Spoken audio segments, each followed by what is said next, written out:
Merci beaucoup. Thank you very much for the presentation.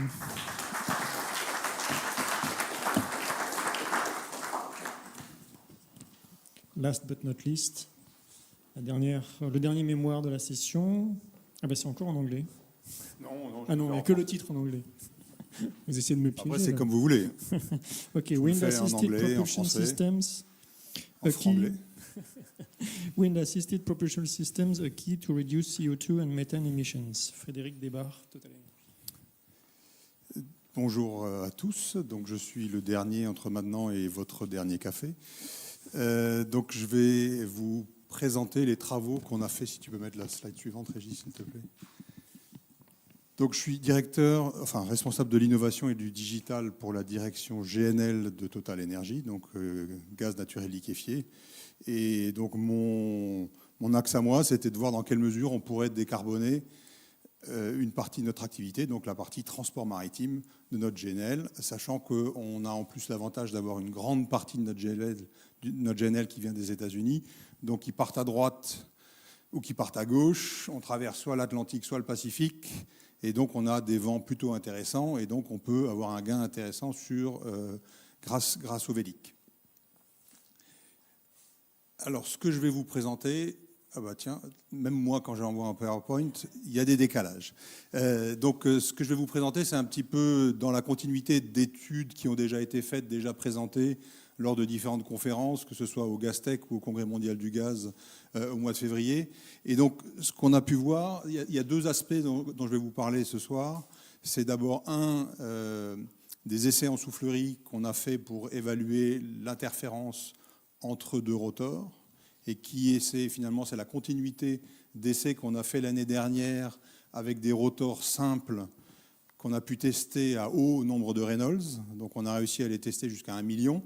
Donc des échelles de maquettes assez grandes qui permettaient donc d'avoir des résultats assez fiables et qui ont montré aussi qu'il y avait une forte traînée derrière le rotor. Donc ça nous a donné des idées. Et la deuxième partie, c'est sur finalement l'évaluation de la précision de l'estimation de performance qu'on peut avoir. Parce que comme on le disait tout à l'heure, à la fin, c'est l'argent qui parle.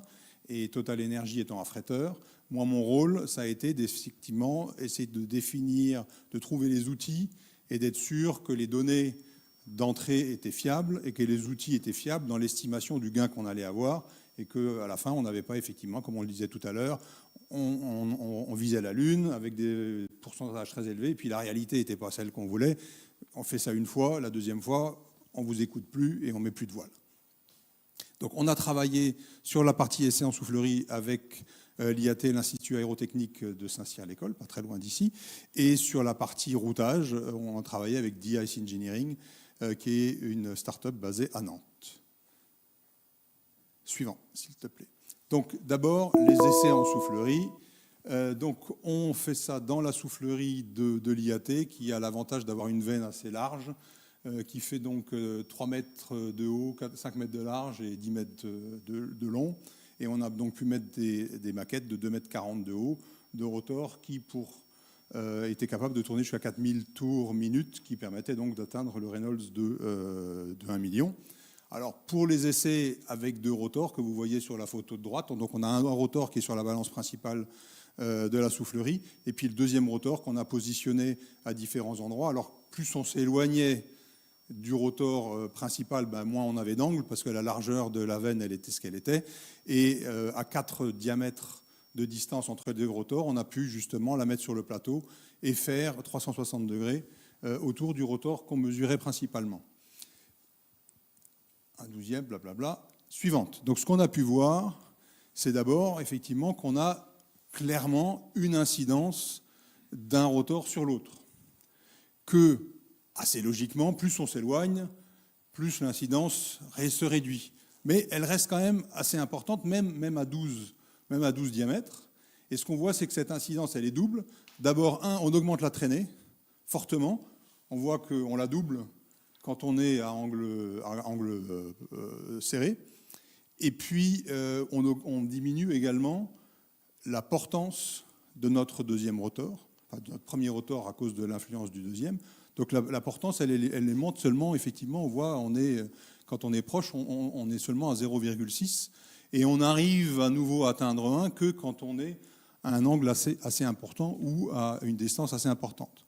Donc, ce qu'on voit ici, c'est finalement ce que j'ai appelé le facteur d'interaction. Donc, si le ratio entre la traînée et la portance qu'on a avec le deuxième rotor par rapport à ce qu'on aurait eu s'il n'y avait eu qu'un seul rotor dans notre veine. Donc, si on est à 1, c'est qu'il n'y a pas d'incidence. Si on est supérieur à 1, on a un gain. Si on est inférieur à 1, on a une perte. Donc, on a un impact positif du deuxième rotor que, quand on regarde sur la courbe de droite, entre 180 et 270 degrés. Le reste du temps, l'impact est négatif. Donc, on a un impact négatif sur la traînée et un impact globalement négatif aussi sur la portance. Ce qu'on a cherché à faire, suivante s'il te plaît, on a essayé de traduire ces coefficients en poussée. Donc on a pris l'angle réel du vent, on a gardé la vitesse de notre bateau qui était de 15 nœuds, et on en a calculé effectivement un vent incident, et on a regardé quel était, avec ces coefficients-là, la traînée et la portance sur les deux ailes, quel était le résultat de ce qu'on avait. Alors, on a été assez surpris par les résultats. Alors, on l'a fait sur 2 cas. Le premier cas, alors là, on a voulu le faire, je reviens, on a voulu le faire sur 360 degrés. Donc, on n'a pu le faire qu'à 4 diamètres.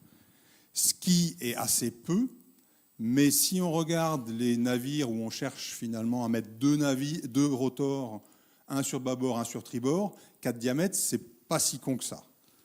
En longitudinal, on peut espérer avoir mieux. En transversal, pas tant que ça. Là, la courbe que je vous montre ici, c'est avec les 2 rotors en transversal. Alors, ce qu'on voit, c'est qu'en fait, même avec un vent de face, où on aurait pu se dire, bah, c'est bon, les 2 rotors, chacun voit son vent, il n'est pas gêné par le voisin, et ben en fait, si, il est vachement gêné par le voisin. Et en fait, on a une forte perte de performance jusqu'à 50, voire 65 degrés. Et donc, les 2 courbes qu'on voit ici, donc la courbe en pointillé, c'est la poussée qu'on aurait eue avec un rotor seul. La courbe en trait plein, c'est la courbe qu'on a résultante des 2 rotors qui sont sur le navire. Alors, ce qu'on voit, c'est que jusqu'à 55 degrés, eh ben, en fait, on était mieux avec un rotor. Le deuxième rotor nous donne une performance inférieure à celle qu'on aurait eue si on avait eu un rotor tout seul. Ce qu'on voit aussi, c'est qu'on a un gain au-delà de cet angle, mais ce gain, il ne nous permet pas de doubler la puissance. En fait, on a une performance qui monte à 150, 170% maximum. Donc le deuxième rotor nous rapporte que 70% de plus. Ce qu'on voit aussi, c'est qu'à 10 nœuds, c'est même pas la peine, on n'a aucun gain. Ce qui n'est pas complètement idiot avec un navire qui va à 15 nœuds. Mais on a quand même effectivement été surpris par les résultats.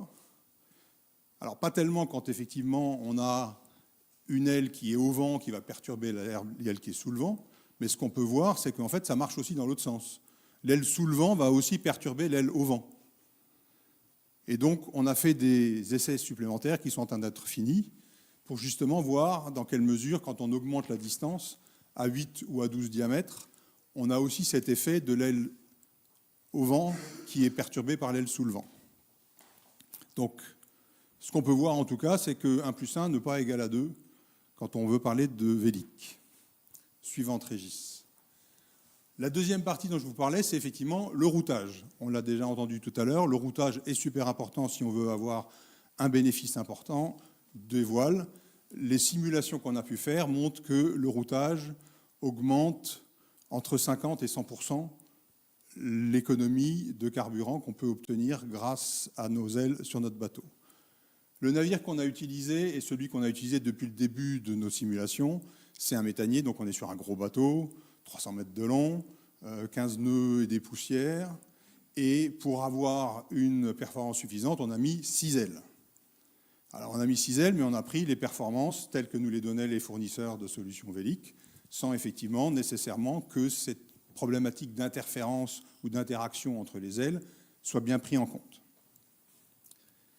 Donc notre objectif ici, c'est grâce à ces ailes, on va permettre à des navires, enfin l'armateur va permettre à des navires d'être conformes avec la réglementation, donc il aura toujours le droit de naviguer.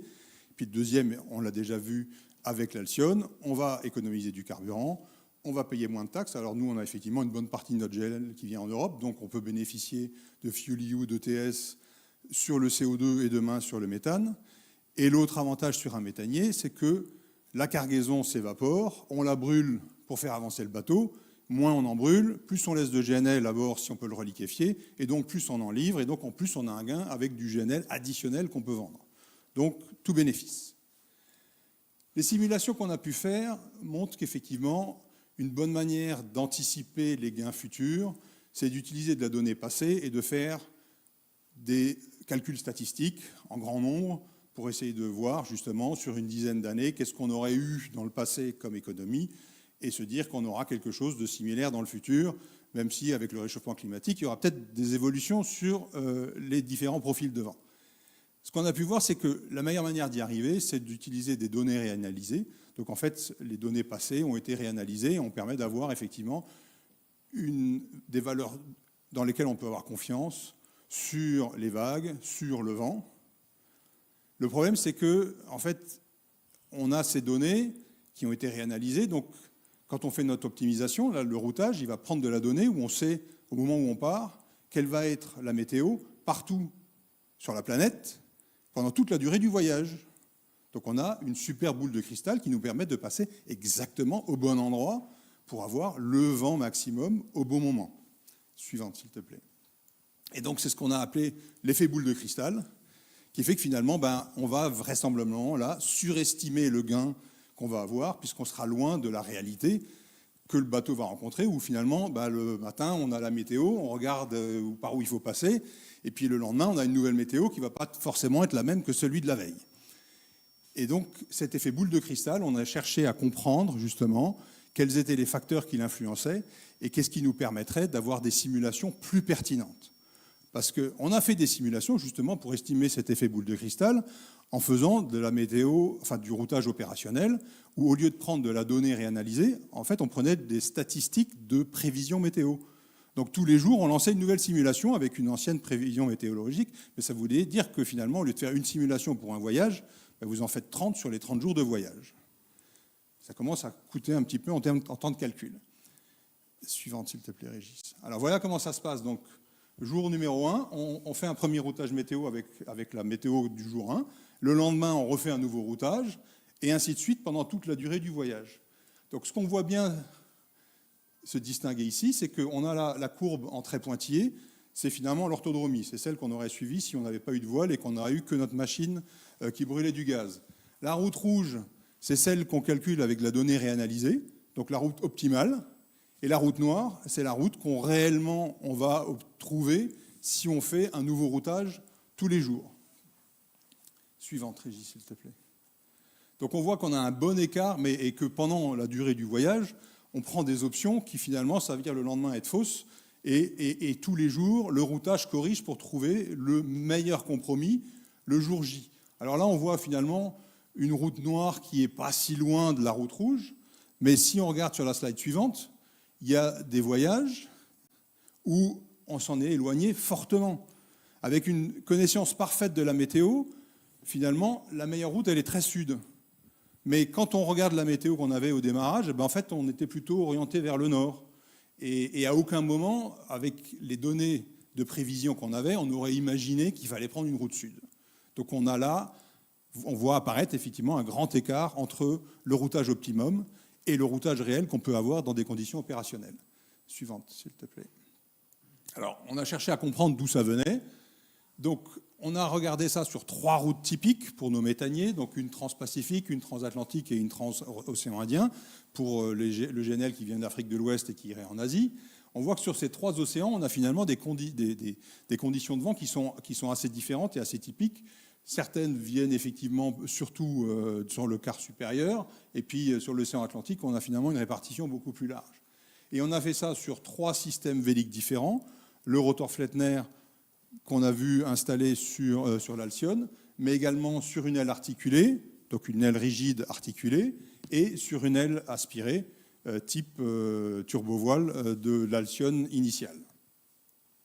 Ce que je vais vous présenter, et donc ensuite on a fait des simulations sur 10 ans de données météo et de prévisions météo, avec un total de 261 allers-retours, Donc en gros, c'était un départ tous les 15 jours sur la transatlantique et sur la transocéan Indien, et un départ tous les 6 semaines sur la transpacifique, puisqu'on a un voyage plus long.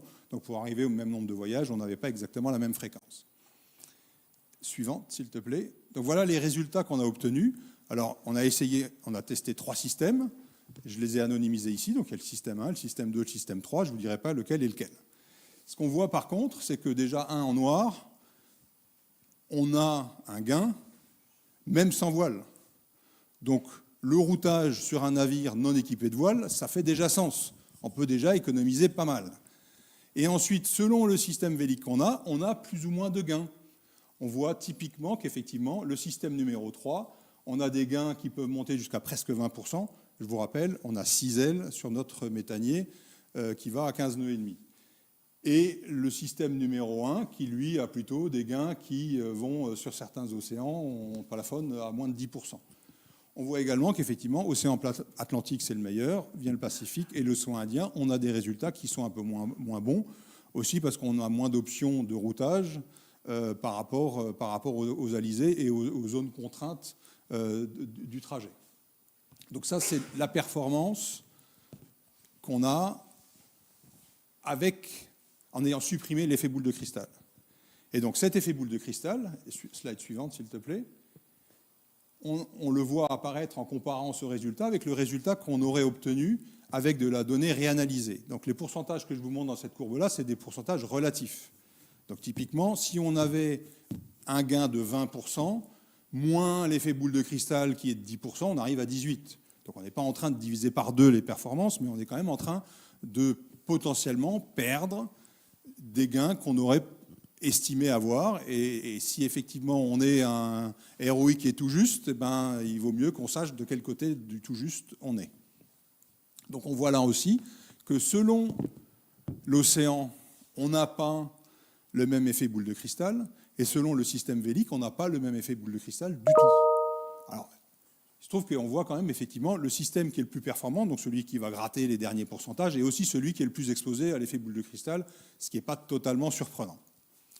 Donc on a essayé de voir dans quelle mesure on pouvait finalement identifier l'origine de cet effet boule de cristal pour pouvoir trouver une solution qui allait nous permettre de faire des calculs un peu plus compliqués là quand on sait qu'il y a un risque, et puis quand il n'y a pas de risque, ben finalement on reste avec notre calcul simple de données réanalysées. Suivante, Régis. Oups. Donc ce qu'on voit déjà, c'est qu'il y a un biais dans les prévisions météo. On s'en doutait, et là, rien que si on regarde sur les courbes de droite, on voit déjà qu'on a un biais sur la vitesse du vent. En fait, la prévision météo a tendance à surestimer la vitesse du vent quand le vent est élevé et à la sous-estimer quand le vent est faible. Donc typiquement, quand on a du routage qui va essayer de trouver la route où on a le maximum de vent pour avoir le maximum de gain, eh bien en fait, on va nécessairement surestimer ce gain parce qu'on aura surestimé la vitesse du vent qu'on risque de rencontrer à cet endroit-là. Ce qu'on voit aussi, c'est qu'effectivement, on a une variation selon la saison.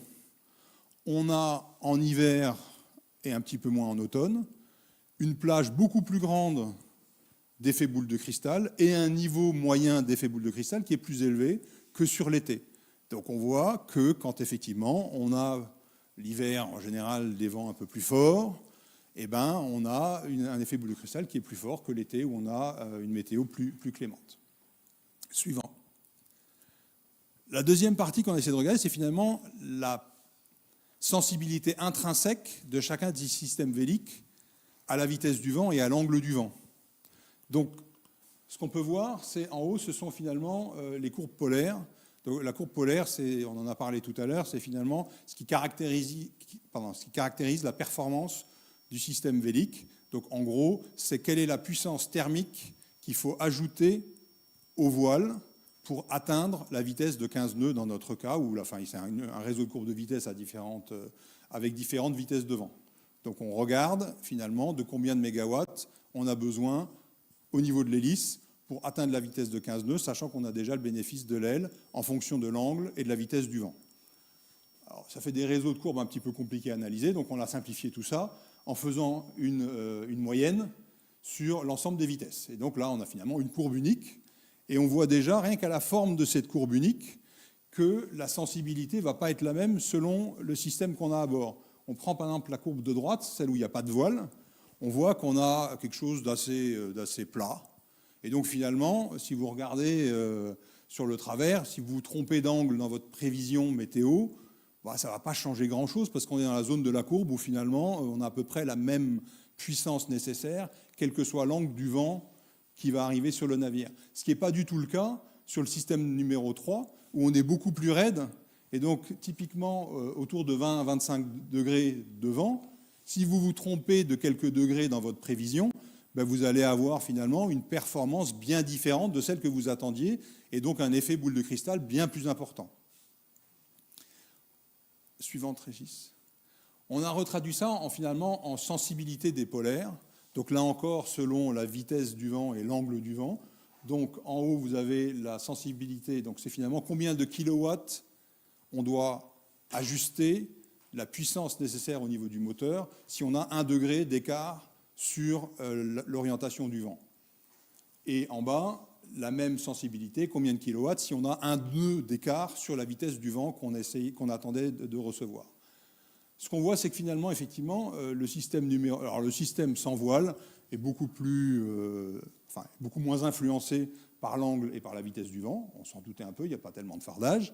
Et que le système numéro 3, celui qui était le plus performant, en fait, c'est celui qui est quand même le plus sensible.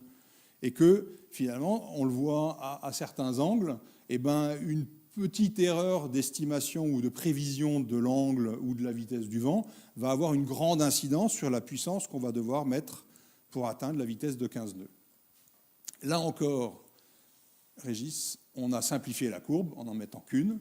Et donc on voit bien, là, on retrouve cette sensibilité à la vitesse et à l'angle du vent, qui est plus forte sur le système numéro 3 que sur les deux autres.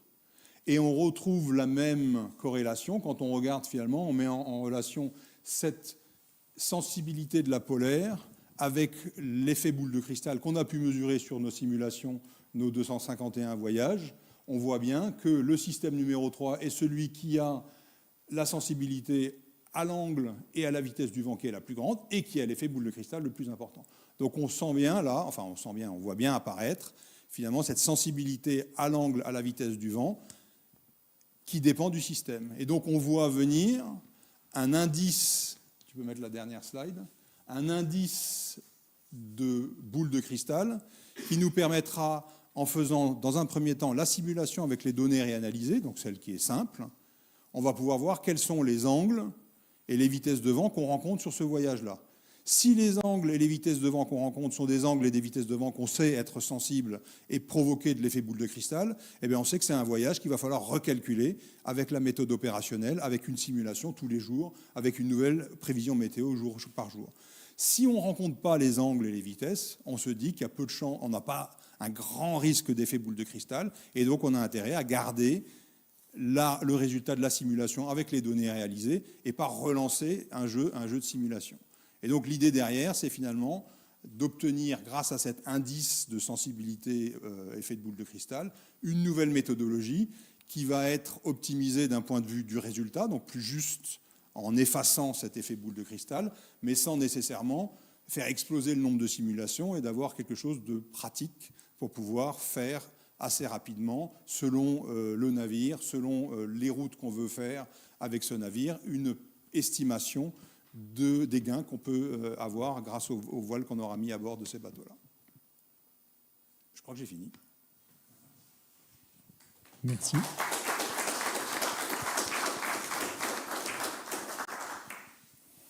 Merci beaucoup, très intéressant. J'avais jamais imaginé ça. Alors, on a 4 minutes pour les questions. Oups. En anglais, je vais plus vite, c'est pour ça. Maybe. There is a bias also. Language bias. Merci pour votre présentation. Je me posais une question là en regardant votre première analyse sur l'interaction entre les voiles. Finalement, est-ce que ça, pour vous, ça milite plutôt pour, par exemple, si on se place dans le cas de rotors, puisque c'était votre cas, pour des rotors de grande dimension, dans lesquels on mettrait plutôt un plus petit nombre de rotors, mais avec une surface finalement plus importante. Est-ce que ça milite pour ça ou pas? Alors, si on poussait votre raisonnement à l'extrême et qu'on n'en mettait qu'un, sans doute, oui. Mais je ne suis pas sûr qu'avoir un rotor qui soit capable de la pousser des 6 qu'on avait retenus soit tout à fait réaliste. Donc, je pense que non. Ensuite, même dès lors qu'on en met 2, on va avoir des interactions, et donc on a besoin de les estimer. Ensuite, une des raisons pour lesquelles on a fait ces essais en soufflerie, c'est parce que les phénomènes qui sont liés au rotor Flettner sont plus complexes que certaines autres ailes, et donc c'est la raison pour laquelle, et aussi plus sensible au Reynolds, et donc c'est la raison pour laquelle on avait commencé cette série d'essais à haut nombre de Reynolds, qu'ensuite derrière on a fait les essais d'interaction. Et donc pour être tout à fait clair, et dans la mesure où nous en tant qu'affréteurs on est totalement agnostique, on a besoin d'avoir aussi les résultats de ces interférences avec les autres systèmes véliques pour vérifier s'ils sont du même ordre de grandeur ou s'ils sont éventuellement inférieurs. On a plein de nouvelles questions. Alors. C'est dans la foulée de la question précédente. En fait, moi, il me semble qu'il y a bien des cas dans lesquels l'interaction doit être positive. J'ai l'impression que vous n'en avez pas eu. Si, on en a eu, mais c'est seulement effectivement C'est marginal. C'est seulement sur certains angles où effectivement on a une interaction positive sur. Parce que sur les voiliers, on met plusieurs voiles pour avoir les effets de Venturi entre les voiles, et ça augmente Et bien sûr, en tout cas, avec les essais qu'on a pu faire en soufflerie, et encore on n'en avait que 2, et avec les angles sur lesquels on a pu travailler, on n'en a pas vu beaucoup des effets positifs. Alors ça dépend aussi du type de voile. Là, on l'a fait avec des rotors. D'où ma réflexion précédente qui est que pour être tout à fait pertinent, il faudrait continuer cette série d'essais et le faire pour l'ensemble des systèmes véliques. En tout cas, je dirais qu'en tant qu'armateur ou en tant qu'affréteur, quand on vous propose un système vélique, il y a besoin effectivement de se poser les bonnes questions sur les interférences et de faire des essais derrière pour pouvoir savoir exactement ce qu'on a. Ce qui est parfois compliqué à avoir. J'avais une petite question au niveau des rotors. Il y a quelque chose qui est assez spécifique au rotor, c'est la vitesse de rotation. Est-ce que dans vos essais, vous avez évalué le changement de vitesse de rotation de l'un ou de l'autre rotor? Alors sur les essais qu'on a fait là, ils avaient la même vitesse tous les deux. Et donc on était au même nombre de Reynolds sur les 2 rotors. Et donc dans les essais complémentaires pour lesquels j'ai pas encore les résultats, on a essayé justement de changer les vitesses de rotation entre les 2 rotors, voire d'en avoir un à l'arrêt et l'autre qui tourne, pour voir si justement on aurait intérêt d'en avoir un à l'arrêt si on a un bénéfice par rapport à 2 qui tournent. Parce qu'effectivement, on a essayé avec 6 qui tournent, et c'est intéressant de voir l'impact de peut-être réduire ceux, pour ceux qui tirent plus pour bénéficier à d'autres.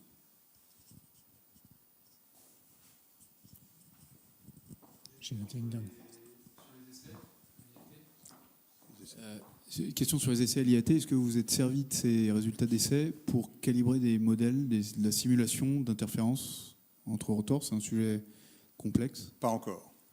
Et c'est prévu? Alors, pas forcément, puisque aujourd'hui, on a fini une campagne, et je dirais que il y aura de nouveau des travaux avec des simulations et potentiellement des essais quand il y aura un projet un petit peu plus sérieux. Et on va dire que notre rôle d'affréteur nous pousse sans doute à être un petit peu moins les mains dans le cambouis que ce que j'ai pu être jusque-là, et un peu plus s'appuyer sur les essais, les calculs, les modélisations qui seront faites par le fournisseur de systèmes et par l'armateur.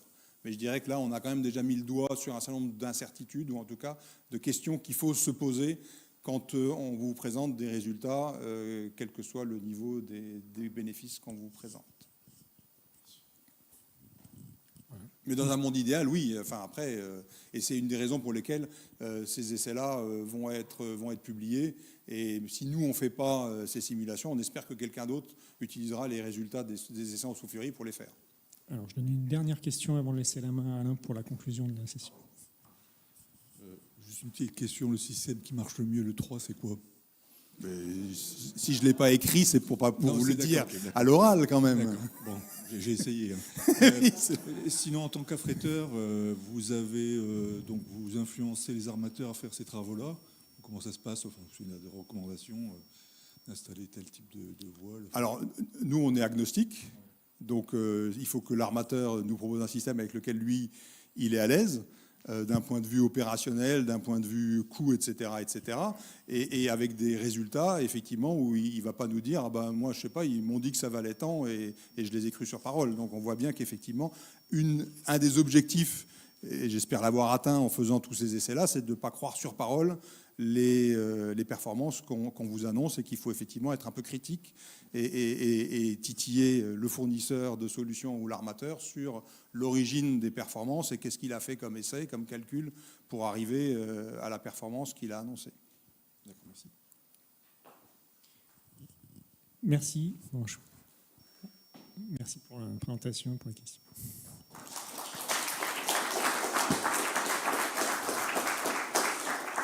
Voilà, ceci clôt la deuxième séance de cette session ATMA. Je donne la main peut-être à, je sais pas, Alain, si tu veux dire un mot pour